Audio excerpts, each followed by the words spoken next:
Academica Media.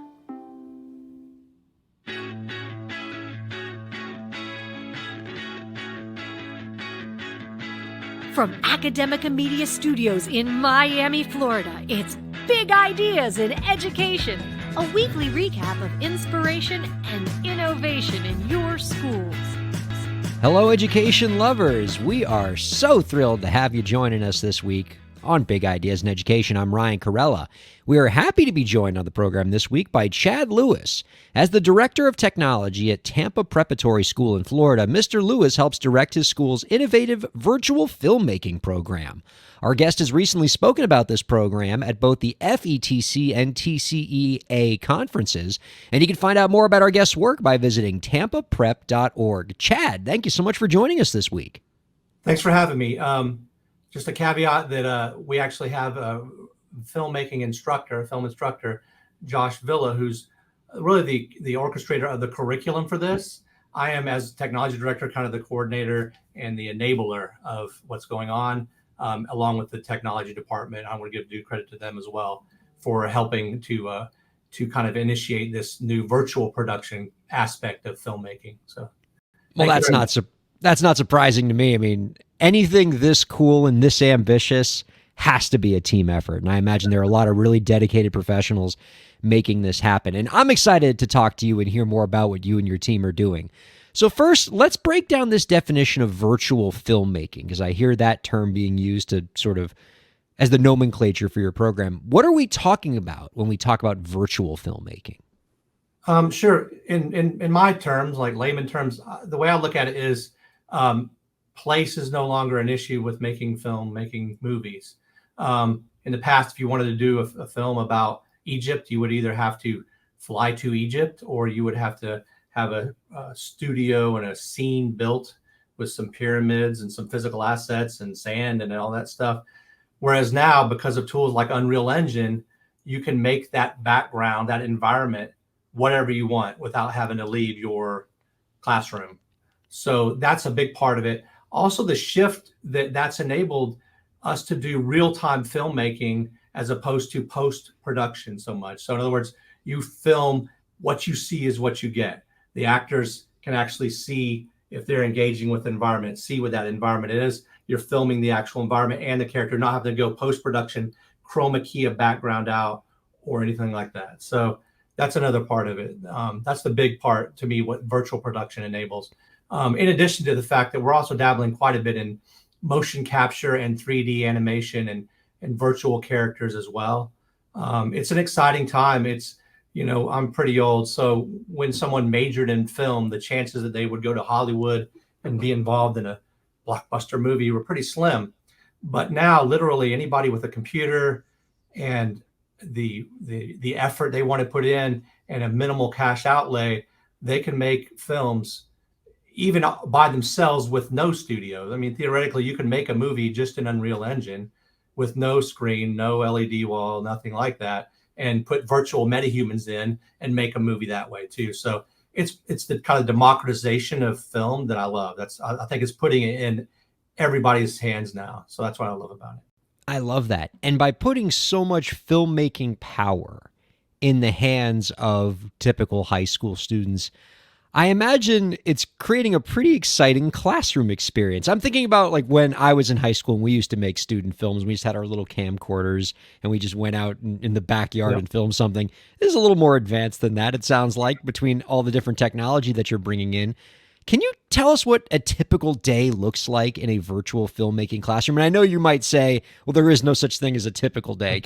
But what were the kids doing last week?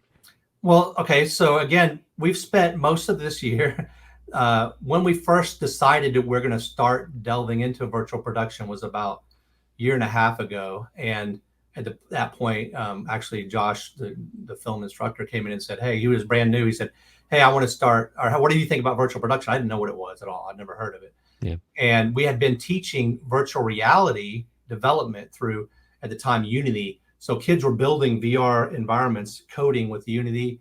And so we were into the virtual realm aspect. We had students creating virtual art and all this kind of cool stuff and creating apps, but we weren't doing anything with film. So we kind of played catch up. So over the past year, what we've done is the IT department has gone and researched tools to enable virtual production to happen at Tampa Prep. So we've just started handing off the what we've learned in the process to the virtual production students. They're in the third year of film, so haven't opened up virtual production to every single student yet. They've got to go through 2 other years of filmmaking before they take virtual production classes. At this point, we're actually officially starting this fall. We've started dabbling in it with a small group of 3 students right now, and they're learning the tools. So we don't really have completely fleshed out exactly what it's going to look like. I will say that they're working on a project that will combine Unreal Engine, motion capture with a motion capture suit that we have. Actually, we have 2 motion capture suits. Oh wow, with like the little balls on the yeah, sensors. Wow. And that, and we have an HTC Vive Mars, which is that enables you to take your physical camera and track that in the Unreal Engine's 3D space. So that enables you to make, let's say you're making a cave video, as you move the physical camera forward, it moves the background forward. So that's what makes a real camera is moving around in a virtual space. Yeah, because the real camera will be attached to a virtual camera in the virtual background, that's what makes it come alive. It's not just like having a picture of a cave. Sure. It's flat. Now you got the depth and you can move through it and you get the parallax view and everything else. So we've done some pretty cool stuff. A lot of R&D. This has been the year of research and development. We've even done things like we bought a $100 a treadmill on Amazon so that we can have, so if we want to have a student walking through a cave, they can walk on the treadmill and looks like they're walking through through the cave. So little kind of, we're doing it as a, let's say, we don't have all the resources that Hollywood would have, but we're doing our best. And what is exciting is just that the kids are coming up with great things. We did do a project this year with a cross-curricular initiative, which is we're very excited about. We love it when different departments work together on a project. So we had the art department with the IT department working on a project, and that was, we had 2 dance students. So they take dance, and they're dance students. They move very well. And we had them working with the IT department and the film students. And basically the dance students were put on a Rococo motion capture suit and a Sony Mocopi, not a suit, but the same concept. They just have sensors you strap on. You don't have to wear the whole suit, right. But it's the same thing. It tracks your movement. So we had these students doing a dance, and they were then we scanned these 2 students. So the concept was we would have Billy Idol's, the 80s singer, Dancing with Myself. I know you're probably too young, but in the 80s there was a song called Dancing with Myself. So the background music was Dancing with Myself. We scanned the 2 dance studios students with something called In3D. It uses your iPhone or your iPad, and it can scan a human and make a 3D model of them. So we would scan the student, and then we would throw them into Unreal Engine, and then the motion capture suit that the real student would be manipulating themselves. So dancing with themselves. They're actually able to animate their virtual themselves. And we had them kind of dancing together, going through the environment. And then we would have the students recording with the HTC Vive Mars. So a lot of technology was happening there. We had Unreal Engine, we had motion capture suits, we had 3D LiDAR scanning, with the 3D modeling. We had Blender. We had to tweak it a little bit with Blender. So the kids were learning lots of different,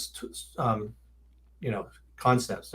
That's what I think for next year is really going to take off, is that they're exposed to so many different technologies in virtual production, 3D modeling, motion capture, Unreal Engine, and then the whole film aspect as far as camera and lighting, etc. So it's a really cool project. It's exciting.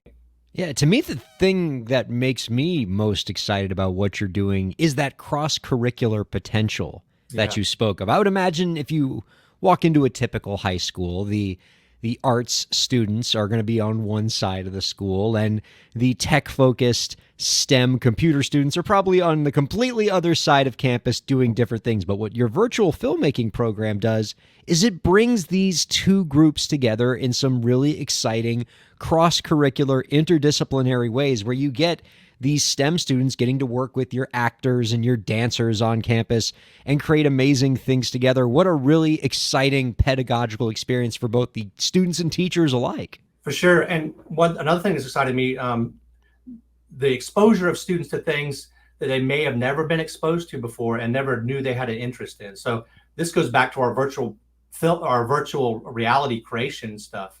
We had, we've been doing VR development for a few years, but we also did things with the art department where we had some of our students that were in art in VR building 3D models. So they were 3D modeling things, actually sculpting in VR and printing these things out.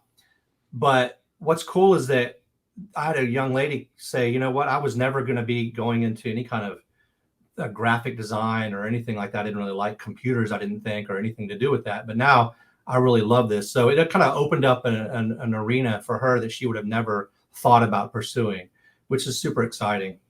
Well, and that's why we're all in this business, right? To create those kind of moments for kids. There's been a lot of talk lately, Chad, about AI and the ways that AI is interacting with various facets of education. I would imagine that AI is having a pretty significant role in the filmmaking process and has probably found its way into your virtual filmmaking program to some extent. Yeah? For sure. In fact, we're talking 1 month ago. So I'll tell you about the workflow that we did with taking a scan of a human and putting that 3D model into Unreal Engine.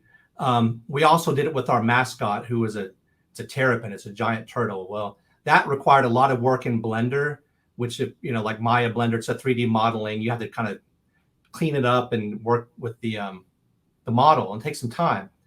Well, we've discovered over the past month something called Luma AI, Luma AI, and it's amazing because if you've used Midjourney or anything like that, where you kind of give prompts for what you want a picture to be, this does it with 3D models. What? So yes. So you go really? So that's what we're working on now. The students are they're doing something with a football game. So they wanted football players, but they wanted the football players to have our school colors. So with Luma AI, they can go in and they're like, give me a football player with a red and gold uniform, and it makes an GLTF, a 3D model out of that for free. And then you can take that and you put that into another AI utility called Converse AI, and that changes that format to called an FBX file. It just makes it into a different usable model, and it rigs it. Well, sort of rigs it, but anyway, you get that model. So that's the second step. So AI to AI. Then if you use Adobe Mixamo, so Adobe have a product called Mixamo, Mixamo, which is really cool too, because then we can take that FBX file, we upload it into Mixamo, and that's where it actually, the rigging takes place. So rigging a character is a tedious process of putting, all the joints in and all the everything else. This automatically does that. So now we've got a rigged, animatable character that we can throw right in Unreal Engine in 5 minutes versus spending time in Blender or, the imagination, just up to your imagination, any kind of character you can get. You just prompt it. So it's amazing. And that's like some Star Trek holodeck stuff right there. That's pretty wild. Really cool. Speaking of dating ourselves with references, that's amazing. And it sounds like what you could do with this if you're a student is limited only by the creative potential of your students, which I imagine is infinite. And so it's nice to have technology that can keep up with them. That's really, really exciting to me. Chad, I know that there are people watching and listening to this right now who are just seething with jealousy that you're building this on your campus, and they want to at least start the process of having something like this where they are.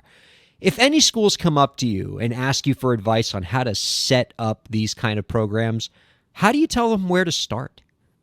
I love to collaborate with people and share ideas. So feel free to reach out to clewis@tampaprep.org, or if you just Google tampaprep.org, the school, you can find Chad Lewis in there, the technology director. Hit me up because I want to collaborate. I will say that the barrier to entry to this is very low now. Unreal Engine, it's free, so you can get that for free. There is a high learning curve. So if you want to get involved quicker, there's a company in Tampa, Florida called View Studios, and they have a product called SceneForge Studio, which is a software, and it's made for using in virtual production. And it's amazing because it's great for not only pre-visualization. So what that means is before you go and you make a movie and you film it, usually the directors would, draw out the pre-visualization. They would do the scenes and everything else, lighting, cameras, etc. Well, this is a software utility that does that. What's neat about it is in it, you can put in virtual cameras, you can put it in lighting, you can change the size of the LED wall that you'd be using or whatever. You can put virtual characters in, 3D modeling, you can put terrains in, you can put motion graphics in. It's a stripped down version of Unreal to some extent, dedicated to virtual production. So you're not getting lost in the whole world of Unreal, which is an awesome utility and very powerful. But since it's not just for virtual production, it's for game development, it's for virtual reality development, all these other things, it can be overwhelming. So Unreal Engine, SceneForge Studio would be the first things I'd be looking at. Then you don't have to have, a lot of people think virtual production, I've got to have a giant LED volume, an LED wall that costs hundreds of thousands of dollars. That's the background so that I can film on that. We're not doing that right now. What we have is we've used a couple of Epson devices, Epson projectors, an Epson projector and an Epson snorkel lens to make a 16-foot wide by 9-foot tall image from a projector that's 3 feet away from the wall. So our actors stand in front of the projector. There's no shadowing, and we can film on there. So it replicates the same environment that we would have with an LED volume and an LED wall, but at a much lower rate, a much lower price. And they have a new product coming out that's even less expensive than what we have, called the Epson PowerLight 810. It does a 16-foot by 9 image as well from even closer. I mean, like a foot away. Yeah. So that's the key. If you want, you can also do stuff with chroma key and everything else, but I think the chroma key adds some complexity there because you're having to go, chroma key that stuff out, and it's cool. But I just like the idea of, heck, just have a projector, a short throw projector that's giving you a large image, and you're filming on that. So that's the next thing. So you've got your projected image, you've got your software. Then I highly recommend that people get the Vive HTC Vive Mars, the tracker. What that does is you put that on your physical camera. So when you move that camera and you're filming a castle or whatever, you're walking through a hallway, and I move the physical camera closer to the actor, it moves the environment as well. That's what makes it virtual. It's not just, again, not just a flat screen, right? A flat image. It's making it a live moving environment. So the HTC Vive Mars tracker, pretty critical. Now, I keep on adding now. And as much or as little as you want on this, you could be a school that doesn't have a lot of assets, dabble and get the free stuff and get a couple of motion capture. We have 2 devices. We have a Rococo motion capture suit. It's an entire suit that was, you're looking at a few $1,000s for that. Sony Mocopi has a device that's not a complete suit, and it doesn't have finger tracking. It doesn't have sensors all over, but it has sensors on your major joints. So you still get movement, and most of the tracking is captured, but it's like $400. So you can start with motion capture as well, from a much, less expensive than it used to be.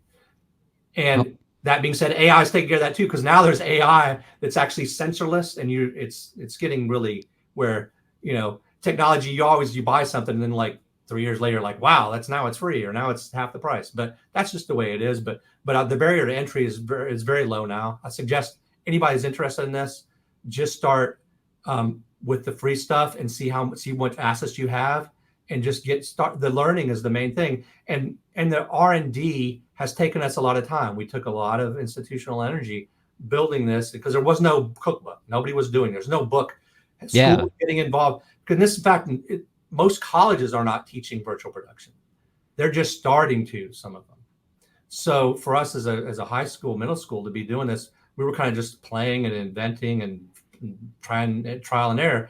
But it's becoming where it's going to be much more accessible to everyone than it was when we were starting. And I think it's going to be nothing but growing and super popular in schools. I'm excited about it. I think it gets kids excited about film as well. I would imagine students are going to be coming into the classroom every day pretty excited about what they get to do. And to me, as a school getting into this on the ground floor for the first time, it is very comforting to hear you say that you can get into this field, that you can start a program like this without busting your budget right away, despite the amount of technology involved. That's great. Yeah. Our guest has been Chad Lewis. He's the director of technology at Tampa Preparatory School in Florida, and he's telling us about his school's innovative virtual filmmaking program. Chad, before we let you go, we got one last question for you that, given your experience and expertise, pretty excited to hear your answer to it. If with the snap of your fingers, you could make any change to the education system, what change would it be? I think I'd like to see a lot more, especially in the public school system. And I'm a product of public schools. I work in an independent school now, but I have a space in my heart for public school as well, because that's what I'm a product of, is bringing more hands-on learning, VOTEC, things like project-based learning to students. I think that there's a lot of people that are kind of feeling either left out or they don't really feel like they fit because they're not, there's not a lot of opportunity for that. But I think things like I was talking about, schools get scared about things like, oh my goodness, VOTEC, or look, the cost is going to, let's not start off with that conversation. Start off with what are you trying to do and see how we can start doing it. I think that would be a great asset. I think not just for the individual students having more hands-on opportunities, VOTEC opportunities, but it's, civil, for our society. I think it'd be great to have a lot more people that can do trade work than coming out. Not everybody is going to want to necessarily pursue the 4-year college route, but that's just me. Oh, I love hearing instructors like you sing the gospel of VOTEC and project-based learning. You're definitely after my own heart in that regard. And really just am a great admirer of the work you're doing at your school. Love to have you come back maybe in a year or two to give us your progress. Let us know how this really cool program is continuing to grow. Chad, thank you so much for joining us this week. Thank you so much. It's fun. And thank you all for checking out Big Ideas in Education.